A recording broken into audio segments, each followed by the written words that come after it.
Okay, we've started recording. Fabulous. So the first thing I'd like you to do is to give me a little overview of your creative process while making your piece of work. Okay, so I began creating my first section in a similar way to what Frantic Assembly did on their step-by-step clip to the chair duets, just slightly altering it so that one of my dancers was facing side on rather than both of them facing forwards. Then got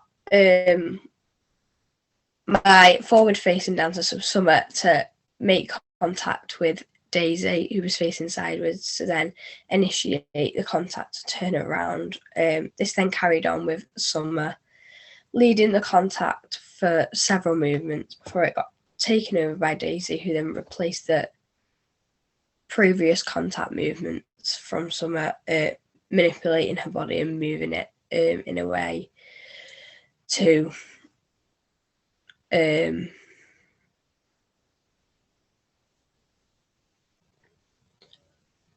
moving it in a way to then carry the movement on and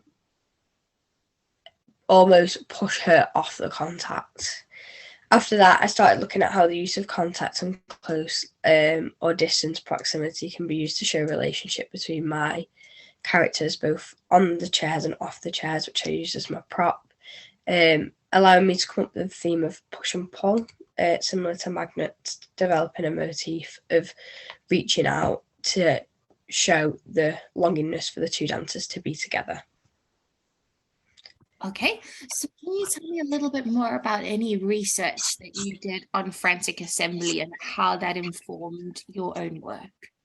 Yeah, so as I said before, I started with the look of looking at their chair duets on like YouTube clips, looking at how they created that process, and then I looked at how they interpret like narration and themes and characters into their work, which enabled me to put a structure to the creation of my piece, encouraging me to begin with creating a section of movement first, before then developing that movement to show my theme, and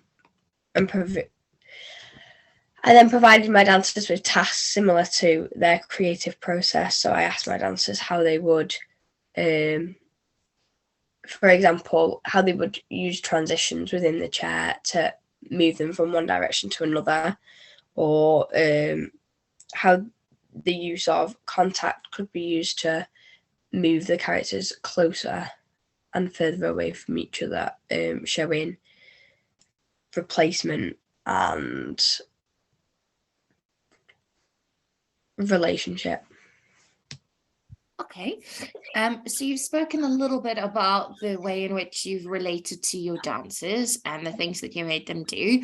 So how did this process change from when you started making your piece to the second half, for example? How did your relationship with those dancers change, and how did your approach to making material change? So, for example, how did you use improvisation, tasks? Did you give them any set sequences of movement?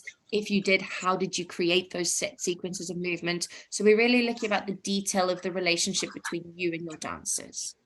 Okay, so I started my piece with my own like set movement. I gave them a phrase, which they then learn, and then what we did from there was we developed that phrase from sitting down on a chair to being in the centre, further away from each other. So without the close proximity, and we explored like direction. I got the dancers to I got them involved and got them to look at how motifs could be used, or the use of eye contact, or how simply facing away from each other and not mirroring things anymore could change the whole meaning of the push and pull relationship. And so then we use later on. I used another set phrase where they as individuals rather than as a duet, ran forwards and performed the same movement but at different times to use choreographic devices. And then I got them to look at how that could then link in towards my end to bring my piece all together and repeat movement in an effective way. Okay. You speak a little bit about this, how proximity essentially changes relationships. So through the process of creating your piece, what did you learn in terms of theatrical stage tools about how proximity changes the perception of relationships and characters? So from the use of proximity, like once sat on the chairs, you could see that the characters were like relying on each other. They were leaning on each other for support, trying to properly create that relationship. But as soon as you distance that, I learned through the process that naturally dancers don't think about like contact as much. It was something I had to like mention to them and say, now that we've moved the proximity further apart, it doesn't necessarily have to change the relationship between the characters. You're still longing to like be together, so you need to show that through the use of eye contact, like sharpness of movements, changing the dynamics up so that both characters are soft to show the longingness or further apart to show the rejection. Not further apart, sorry, sharper to show the rejection. Yeah. Super. So you'd probably, as you'd imagine, the dramaturgy or the creating of the characters was the most complex part of the choreography and the most alien to dancers. What would you say was one thing that you will take away from or that you've learned within this process that you didn't know before?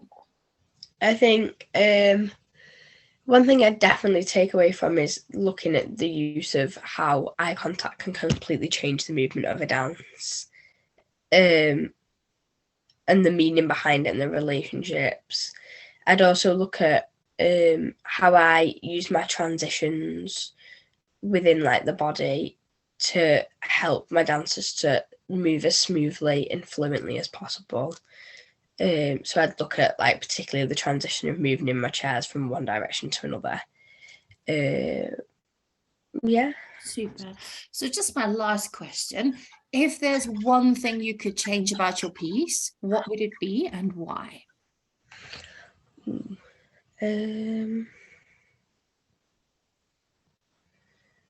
I think again it'd have to be the use of transitions and how I use the body to make again the movement of my chairs like in a smoother, almost more dance-like creative way.